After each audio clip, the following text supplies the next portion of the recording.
Hey everyone. All right. I'm just going to give it a bit like I said in the beginning. I'm always going to make sure I want to check the stream information is on there correct. My hair's looking curly. Stream information is on there correct. I'm going to check Twitch and all that stuff, make sure that it's all good.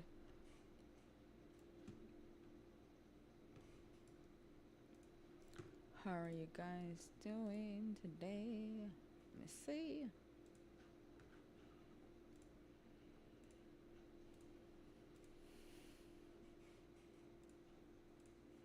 All right, let me make sure I put the right stuff on Twitch. Mm-mm-mm-mm-mm-mm-mm-mm.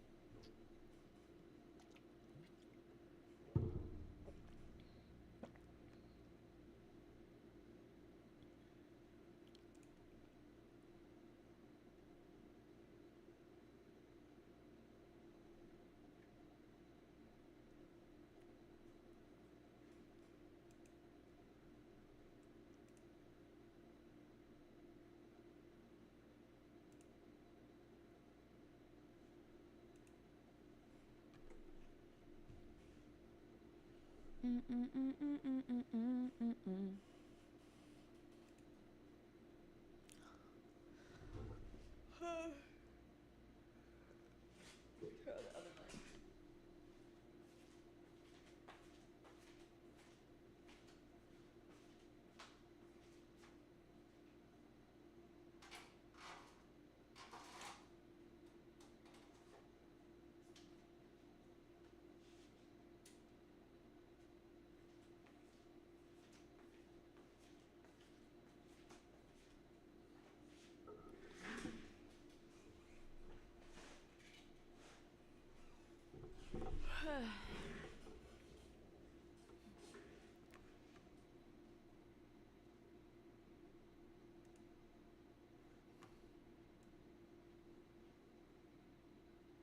That's cool. I didn't know you could do that. That's dope.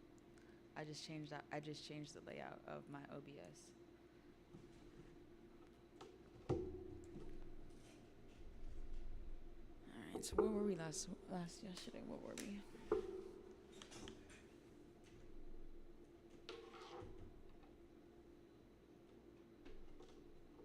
gonna get myself some more water before we start this.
All right. Got my water. We can start reading, guys. Sorry for all this noise. I know it makes noise doing all this. Move the keyboard.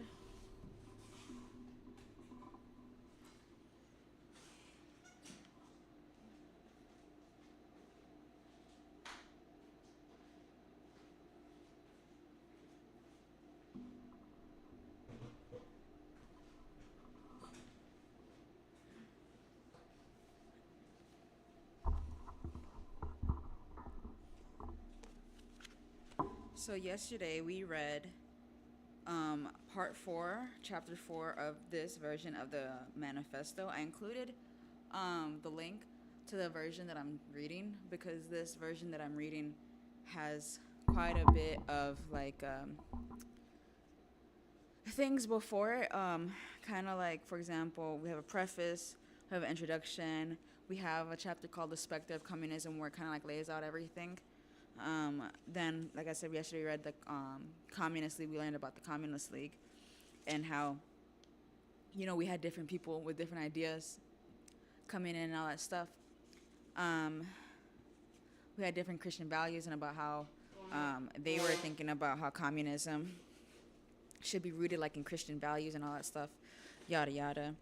I mean, it's pretty funny that that's like what it's rooted in, right? Part of it, and it's so anti-American when Americans say that they're like, as a country, we're a Christian country, but like, look at the principles politics that we adopt, right?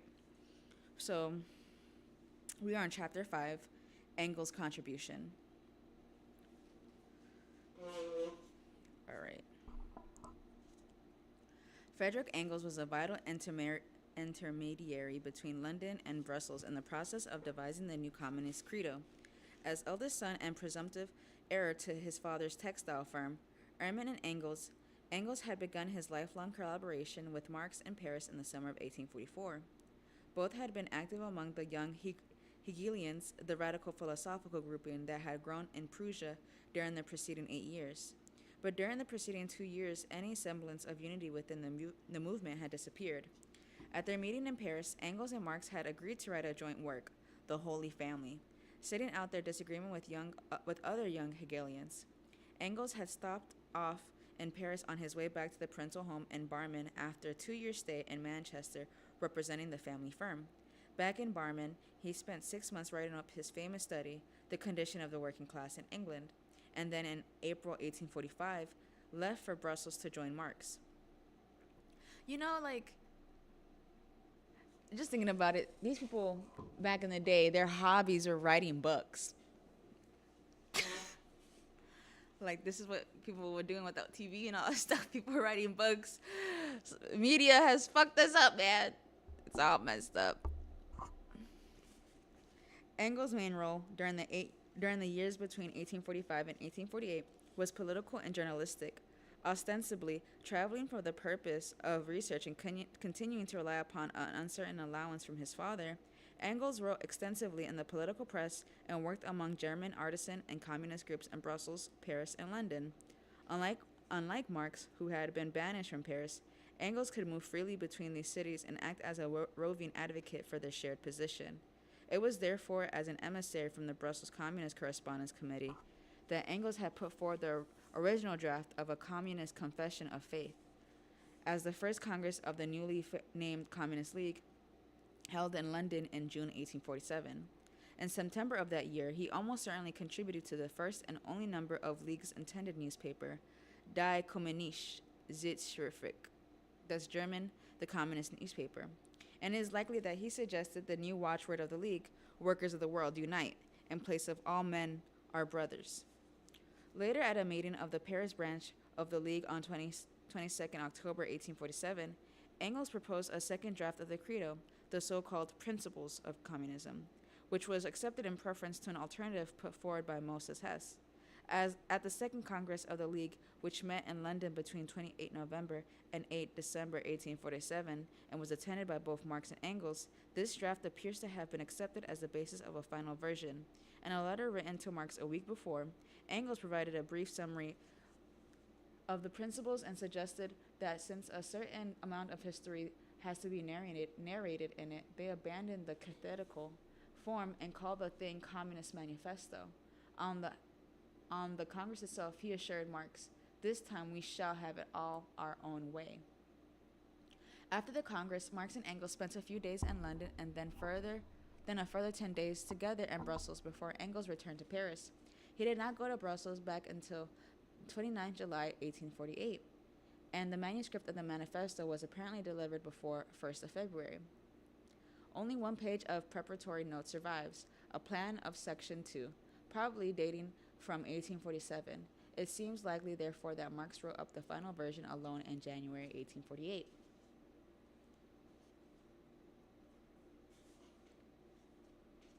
Pretty interesting. So Engels was a textile worker. They got together. They didn't spend too long together because he just didn't.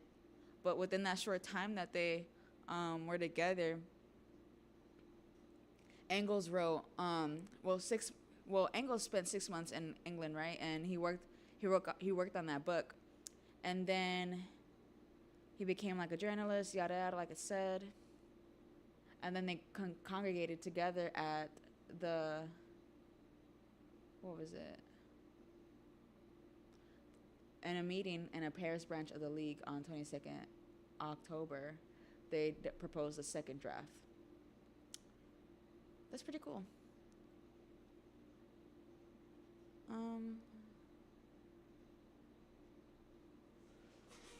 Just got notification on Twitch. My bad, y'all. After the Congress, Marx and Engels spent a few days. Okay, I said that. The order of the manifesto closely followed Engels' principles. The manifesto. First two historical sections correspond to questions 1 through 23 of the principles. Section 3 on communist literature elaborates question 24 on the principles. Section 4 on communists and opposition parties relates to question 25. In substance as well, the manifesto drew heavily on the previous writing of the two men, especially their jointly written The German Ideology, 1845-7. Marx's first critique of political economy in 44, his polemic against Proudhon, The Poverty of Philosophy, 1846. Engels outlines a critique of political economy in 43-44, and his conditions of the working class in 1845. Together with a number of shorter pieces written from the 46 to 47, Marx either paraphrased or simply lifted unusable sentences or phrases from these writings. That makes sense. In communist literature, Engels was presented as the ever rapidly loyal lieutenant to Marx, always willing to play second fiddle to the man of genius. The writings of the two men were treated as indistinguishable, and attempts to discriminate between them were treated as acts of political hostility. In reaction, the opponents of Soviet communism strained to find points of possible divergence. In these somewhat forced accounts, Marx was presented as the champion of a noble, impassioned humanism, while the determination, positivism, and mechanistic thinking associated with orthodox Marxism was assigned to Engels. Since the manifesto devoted little space to these humanist themes, its stance was largely ascribed to Engels. Many of its central themes, the transformation from feudal to bourgeois society, the growth of free trade in the world market, the Industrial Revolution, the end of the patriarchal idyllic relations, and the formation of the proletariat, were to be found 4 years earlier in 1844 in Engels' writings about England at a time when his collaboration with Marx had not yet begun. There is a moment of truth in this argument, but overall it is misleading. What is certainly true is that the historical case for communism made by Manifesto placed at its center a barely concealed account of English societal. Let me read that again. I'm sorry, guys. There is a moment of truth in this argument, but overall it is misleading. What is certainly true is that the historical case for communism made by the Manifesto placed at its center a barely concealed account of English social and economic development that closely followed what Engels had already sketched out in 1844. But as will be seen, the significance now accorded to this history was wholly different. Friedrich Engels was born in 1820 in Barmen, Westphalia, originally in the Grand Duchy of Berg, but in Engels' time part of the enlarged Prussian state. You know, it's crazy how just, like, I know that it's not, like, I know, how do I say this? I think it's just crazy how, like, there's, like, countries, like, in the, like, Prussia, Westphalia, never heard of them, you know what I mean? But these countries existed, and it's humbling. It's a good thing, not a good thing. I don't know. It's just crazy to see like that. To see that happen. To know that, you know. Brought up in a strongly Calvinist household, Friedrich attended the Elberfeld Gymnasium before being sent to Bremen to learn the skills of a merchant. But from school onwards, Engels developed radical literary ambitions. Unlike Marx, his first political attitudes were strongly shaped by the liberal nationalist movement of the 1830s. His earliest heroes had been drawn from Teutonic mythology, and in Bremen, the legend of Siegfried remained important to him as a symbol of the courageous qualities of young German manhood in a struggle against the petty, servile Germany of princes. Contributing to the press and writing pamphlets under the pseudonym Frederick Oswald, he was initially drawn to Young Germany, a short-lived literary group that had arisen in the wake of the 1830 revolution.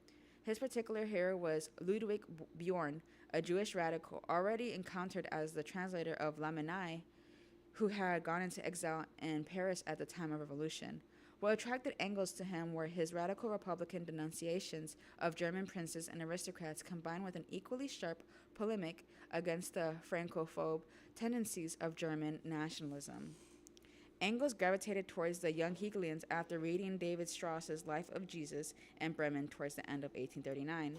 This led him finally to abandon his childhood Christian faith, first in favor of a vaguely pantheist reading of Hegel, and then in 1841, after he had arrived in Berlin for years of military service, of the secret atheist Hegel's espoused by the leading Berlin young Hegelian Bruno Bauer. Young Hegelianism played a central role in Marx's development during his years in Berlin and Cologne. So now we're talking about Marx. Young Hegelianism played a central role in Marx's development during his years in Berlin and Cologne, but less needs to be said of the Hegelianism of the young Frederick Oswald, for what became distinctive in Engels' outlook was formed not within the young Hegelian circles in Berlin, but in England, and to which his father sent him between November 1842 and 1844. Why did they mention Marx if we're talking about Engels? Was that on purpose?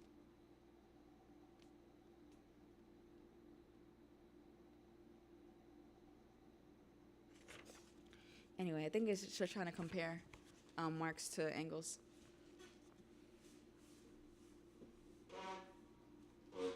Let's see.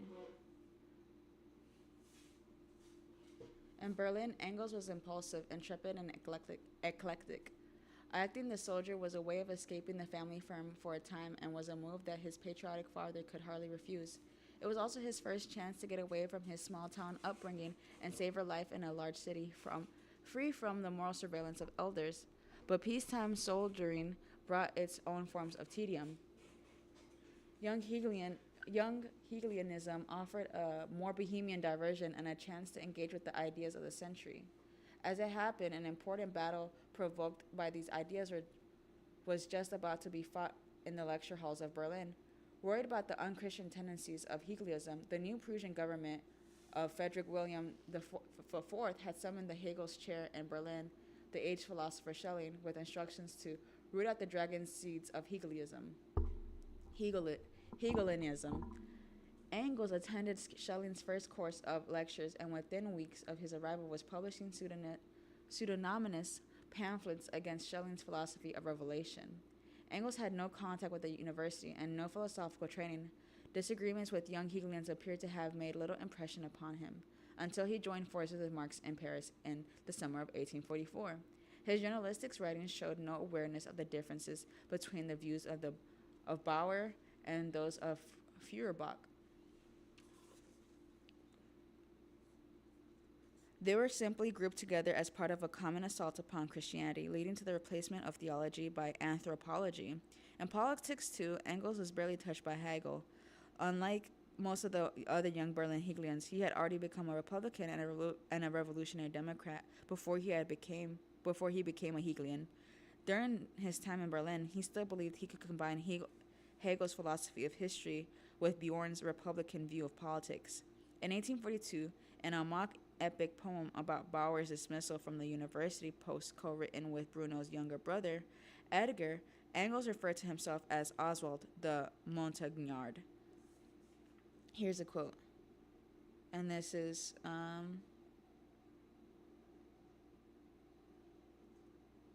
me see. Yeah, this is the quote, okay. A radical is he, dyed in the wool and hard. Day in, day out, he plays the guillotine, a single solitary tune. That's a cavatina. Jacobinism and the vehement rejection of Louis Philippe's juste milieu, whatever, liberal constitutionalism in France was one way of expressing his off the record delight in shocking the respectable. Another was joining in the anti Christian excess of the free, an informal coterie of radical freethinkers formed to champion the atheism of the dismissed Bauer. The publication of these unrestrained diatribes greatly irritated Marx, and at a time when, as editor of the Rheinische Zeitung, the tongue, he was trying to build a broad front of liberal and constitutional opposition in the absolutist policies of the monarchy. No doubt this helps to explain why Engels' first encounter with Marx in the newspaper offices in Cologne was said to have been cool.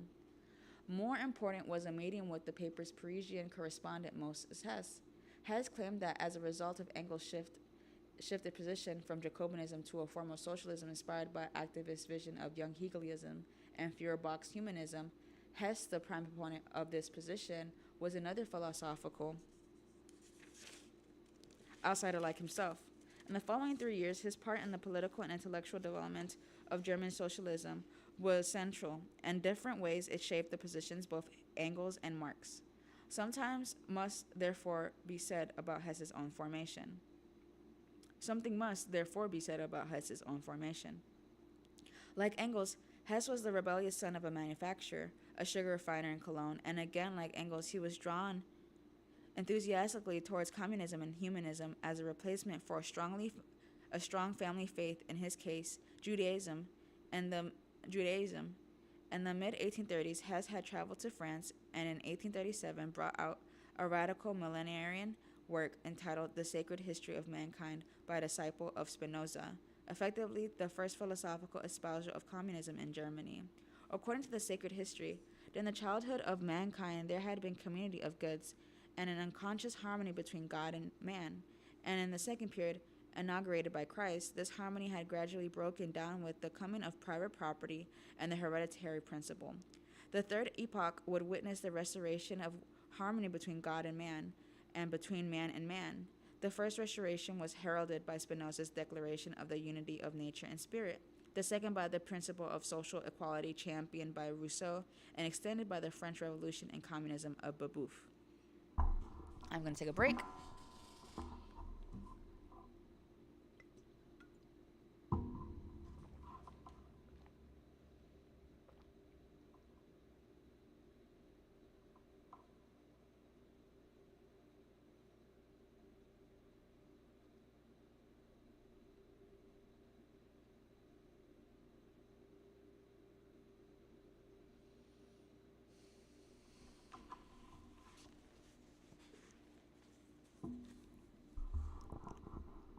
All right, continuing.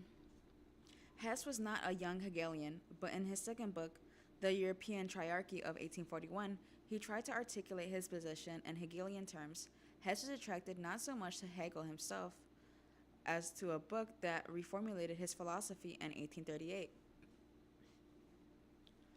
Prolegomena de Historiophie, which turned Hegelianism into an activist and future-oriented creed. Its author, an exiled Polish count named August Seskowski, argued that history should be considered an organism, a unity of rationally developed and independent elements governed by dialectical laws. On this basis, history could be understood as a science that could encompass the future. Hegel himself had not pursued his discoveries and wrongfully maintained that history had reached its conclusion. In Seskowski's view, the Antiquity and Middle Ages, history was now entering a third age of synthesis.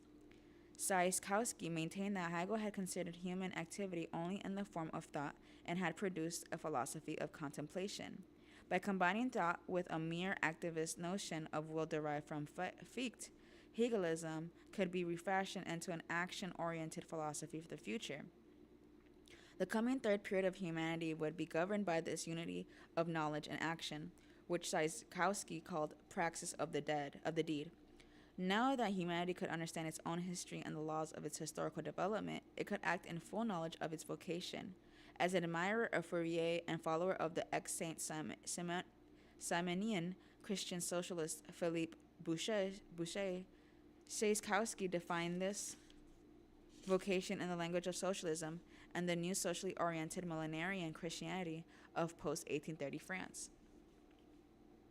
Szajkowski's book made a strong impression on Hess, particularly in its instance upon the need to move upon the philosophy of the spirit to the action of the spirit, and upon the primacy of the social dimension and the harmony to be realized in the third epoch. Hess argued against Hegel that man was not yet in a position to become one with himself, nor could this act of reconciliation be confined to thought.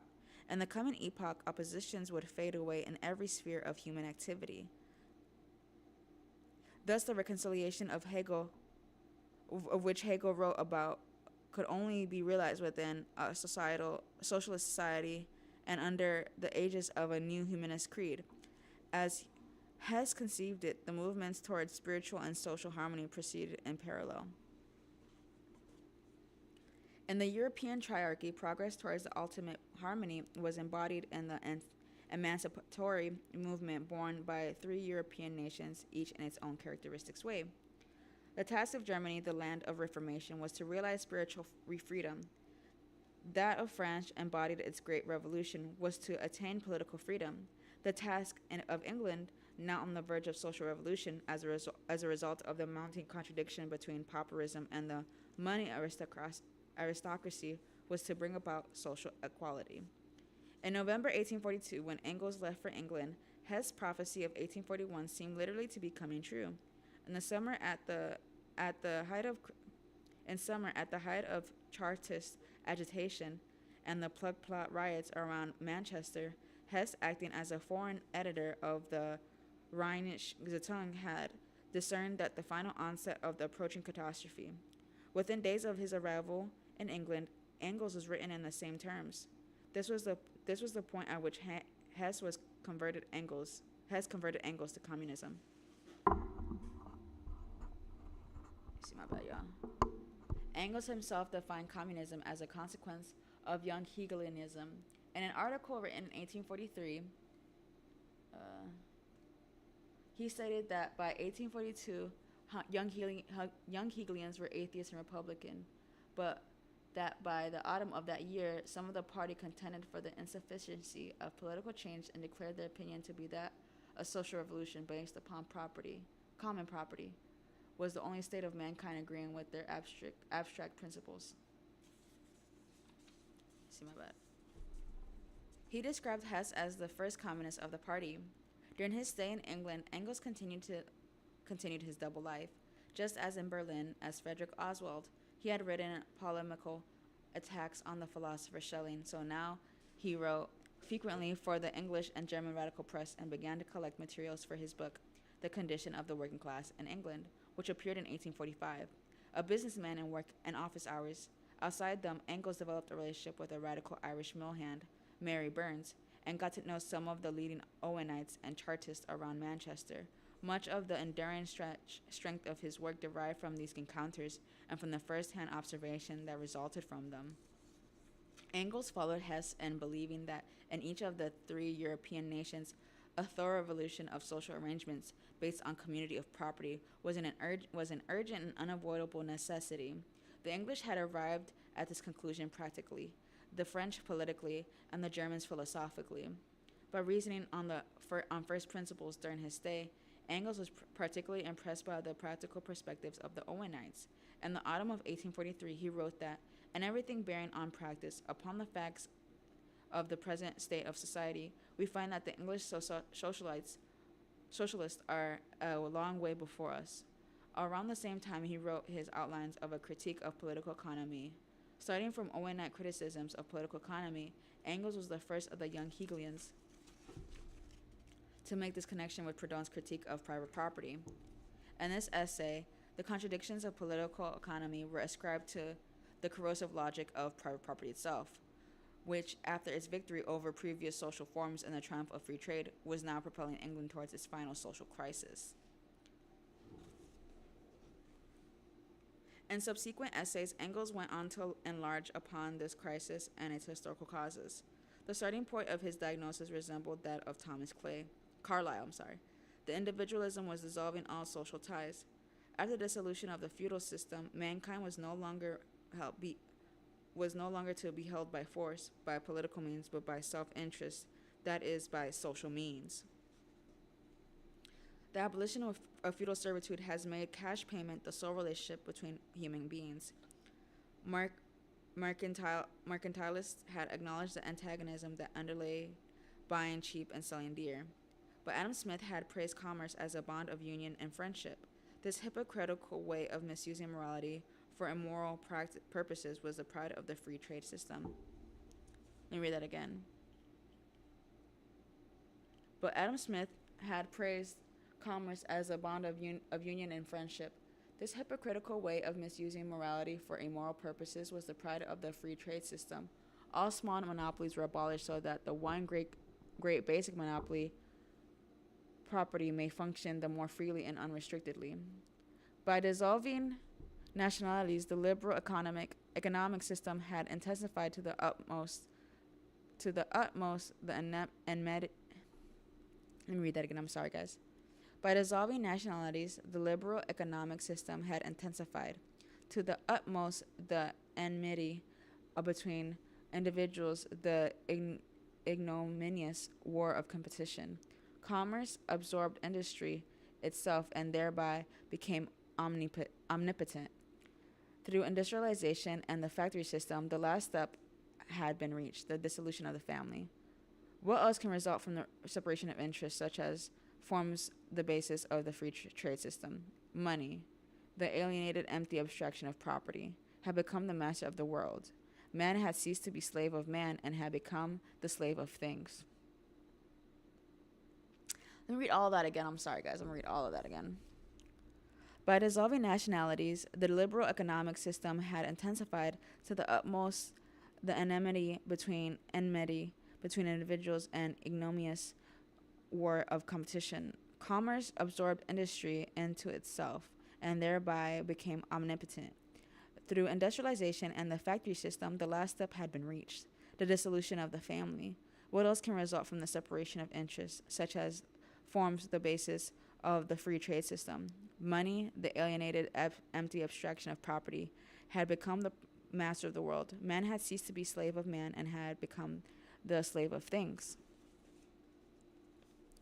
The disintegration of mankind into a mass of isolated, mutually repelling atoms in itself means the destruction of all corporate, national, and indeed of any particular interest, and is last necessary step to the free, spontaneous association of men.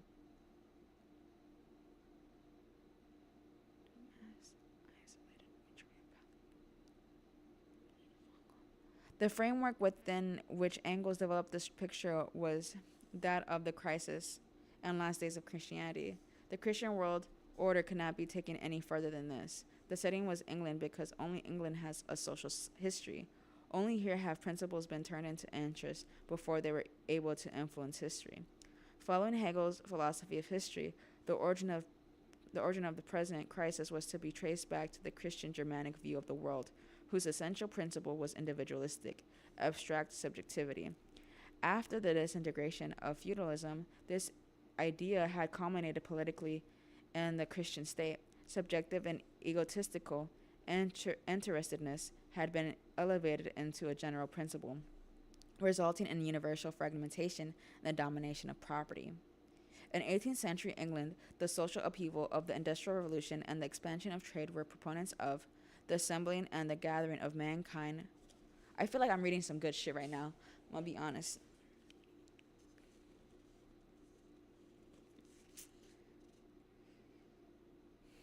The assembly and the gathering of mankind from the fragmentation and isolation into which it had been driven by Christianity.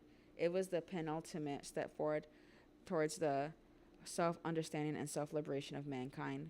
Engels is confident of the irresistible progress of the human species through history. Its ever certain victory over the unreason of the individual, he wrote in 1844. Man has only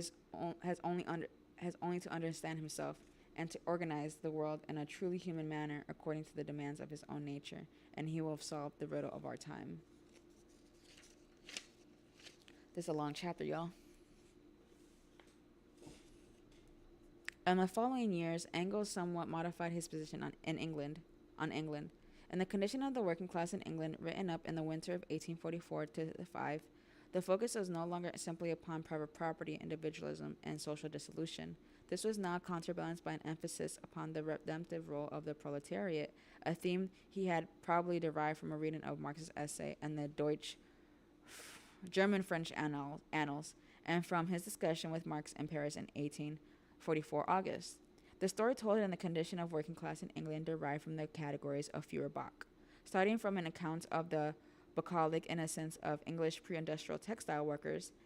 Engels recounted how industrialization had dragged these workers into the mainstream of world history and progressively reduced them to horrific animal conditions detailed in his description of Manchester. But pauperization and dehumanization formed the essential prelude to their recovery of humanity through proletarian revolt, beginning with crude acts of individual violence and culminating in an organized labor movement, Chartism, and social revolution.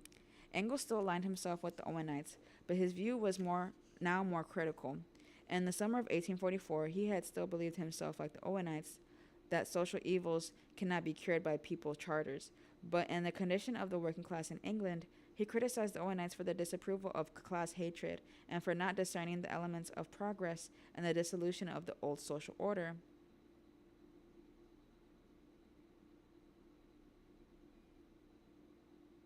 Their ambition to place the nation in a state of communism at once overnight, not by unavoidable march of its political development, he now considered naive. They should condescend to return for a moment to the Chartist standpoint. This might enable them to conquer the brutal element and what would otherwise be the bloodiest war of the poor against the rich ever waged. The basic assumption behind Engels' approach, both in his early months in England and at the point at which he was writing up his books, was of the parallel development of theology and economics. Man's fear of himself expressed itself both in the Christian Germanic concept of subjectivity and in private property, while philosophers while philosophers had destroyed the abstraction of God, the economic sequence which followed from private property unconsciously served the reconciliation of mankind with nature and itself. In championing the virtues of free trade, Adam Smith was the economic Luther who had replaced the Catholic candor of mercantilism by Protestant hypocrisy, just as it was necessary to overthrow Catholicism. So, it was necessary to overthrow the mercantile system with the monopolies and hindrances to trade, so that the true consequences of private property would have come to light, and the struggle of our time could become universal human struggle. For just as theology must either regress to blind faith or progress towards free philosophy, free trade must produce the restoration of monopolies on the one hand and the abolition of private property on the other. Once a principle is set in motion, it works by its own impetus through all of its consequences, whether the economists like it or not. I cannot wait to reread this, man. I'm getting like half of this shit. I'm gonna be honest, it's not the easiest read.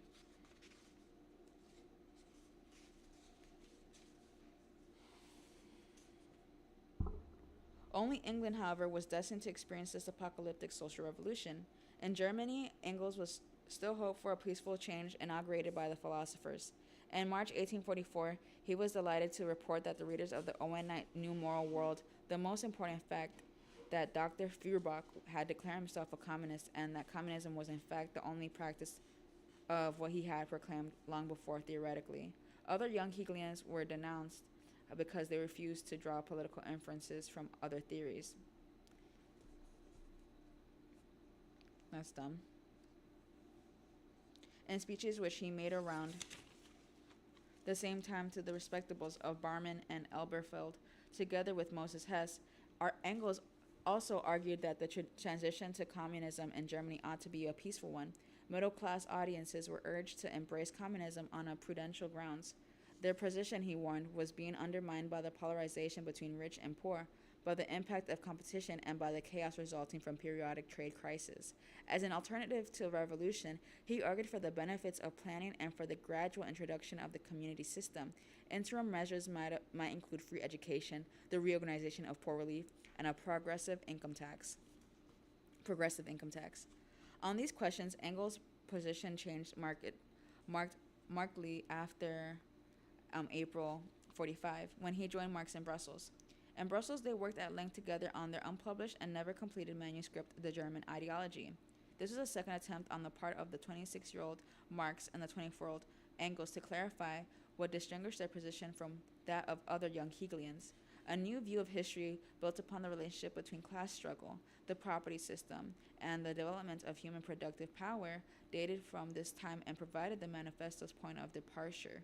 It had largely been developed by Marx, and this is why Engels insisted that the manifesto was essentially Marx's work. But although this new approach to history clearly represented an important shift in position, it did not amount to a general repudiation of the two men's earlier writings. In particular, arguments first put forward in Engels' 1843 essay on political economy and taken up in Marx's writings of 1844, together with Engels' study of English social history and the formation of the proletariat, continued to provide the starting point of the manifesto. This position, at its simplest, was that the claims of political economy depended on the existence of private property. Was that the claims of political economy depended on the existence of private property, that private property was in a state of terminal crisis, and that communism, as the negation of private property, was rapidly approaching goal of history.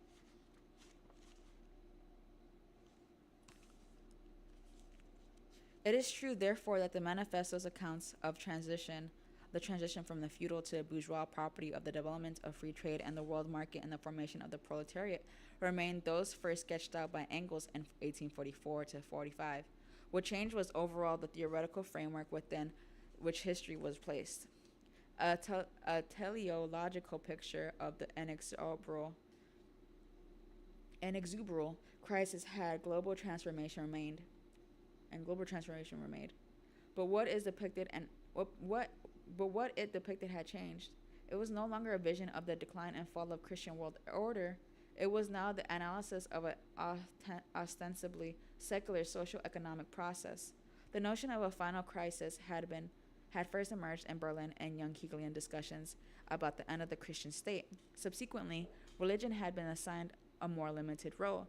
This advent of socialism had still been tied to the end of Christian world order, but only as part of a larger process. Religion and economics had joint expressed the alienation of man's true species or communal being.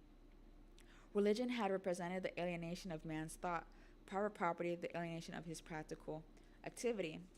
Now, the development of the bourgeois property, formerly egoism, originally no more than a signifier of cosmic disorder, had become a single self-sufficient casual mechanism of self-destruction. Bourgeois property was destined for imminent collapse because it could no longer ensure its own continued reproduction. The stark and melodramatic imagery of apocalypse is now concealed with a deliberately prosaic and colorless economic phraseology. Despite the growing wealth of society, the worker was sinking into pauperism. As the manifesto put it, drawing this time much more of Marx's earlier ideas on immiseration from 1844, the bourgeois was unfit to rule because it was incompetent to assure an existence to its slave within his slavery. If then it is clear that the leading ideas of the manifesto had a very complicated cross-parentage, is there any point in distinguishing between the ideas of these two authors? The answer to this question is emphatically yes. Communism and the Cold War led to search for a divergence in the wrong places, while large and obvious differences tangential to the 20th century battle of ideas were ignored or missed. As a result, it largely passed unnoticed that two quite different conceptions of communism were buried beneath the formulation of the manifesto. These differences did not point forward to the battles of the 20th century, but back to the differing notions of communism or socialism that the two authors had acquired before they began to collaborate. But they are not for that reason solely of antiquarian interest, for the fact that these differences were not made explicit, not explored, and not resolved may help to account for the strange obscurity, even vacancy, in the notion of communism at the heart of the subsequent Marxist tradition.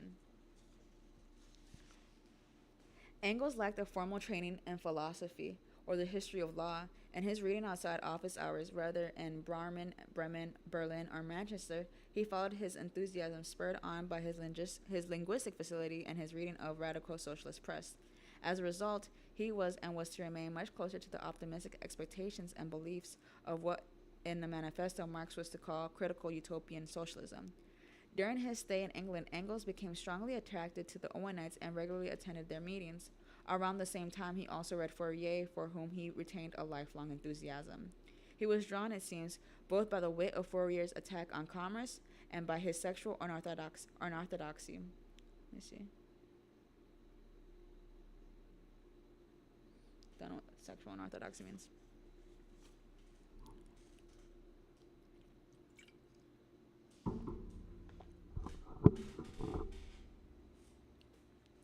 Evidence of these loyalties, quite distinct from those of Marx, were still visible in areas of detectable divergence between the preparatory drafts of the manifesto and Marx's final version. On the question of democracy, for example, Engels still reproduced the skepticism about political forms that he had acquired from the Owenites. In 1843, he denounced democracy as a contradiction in itself. Let's look into this, guys. He says democracy is a scam, basically. Let's look at this. But even in the principles of communism, his attitude remained grudging. Democracy would be quite useless to the proletariat if it were not immediately used to carry through further measures directly attacking private ownership.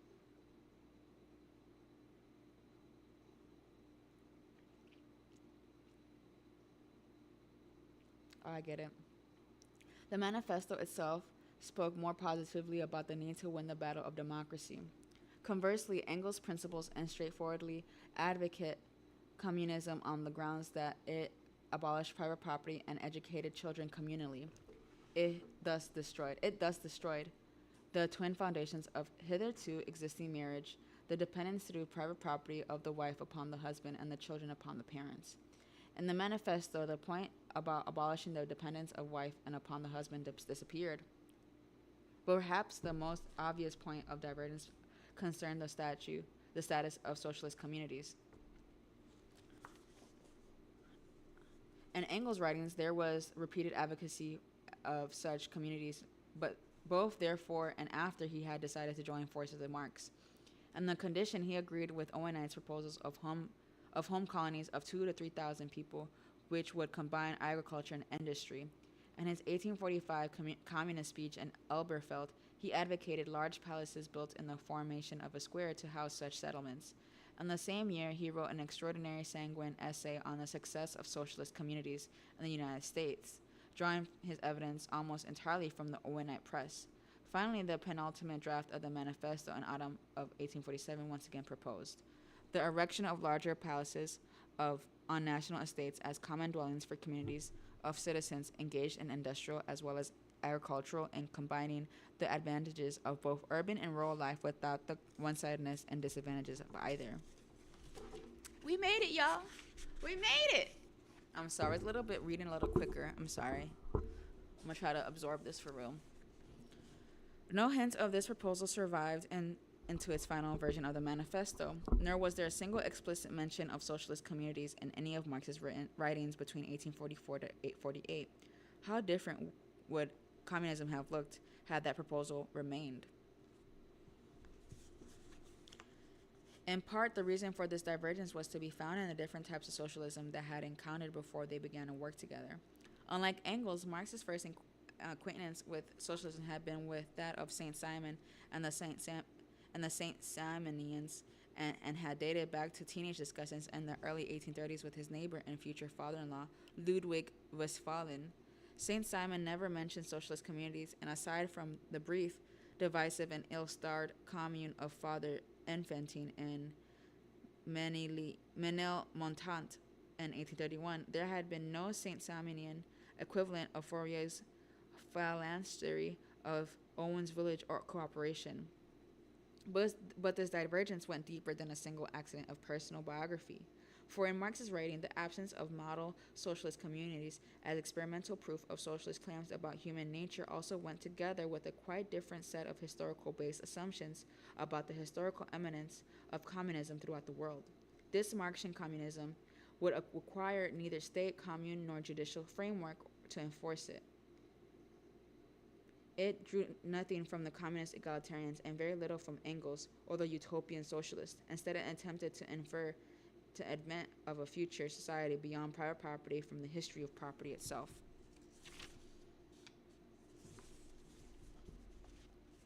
We are there, guys. We read about Engels today and what he went through, what he learned. My boy was in Brussels, London, Paris.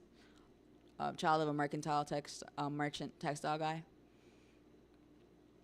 He got his stuff from the Owenites. I want to look into the Owenites. What did they believe? I'm pretty sure they told us, but let me see.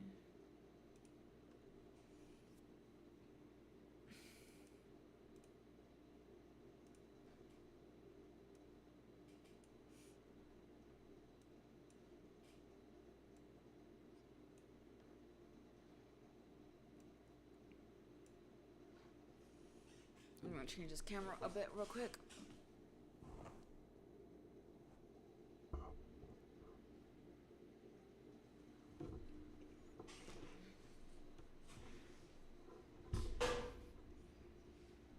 All right, guys.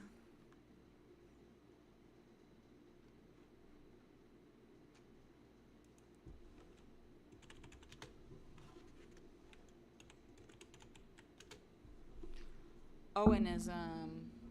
Let's see. I'm gonna turn this off real quick because I'm gonna adjust this.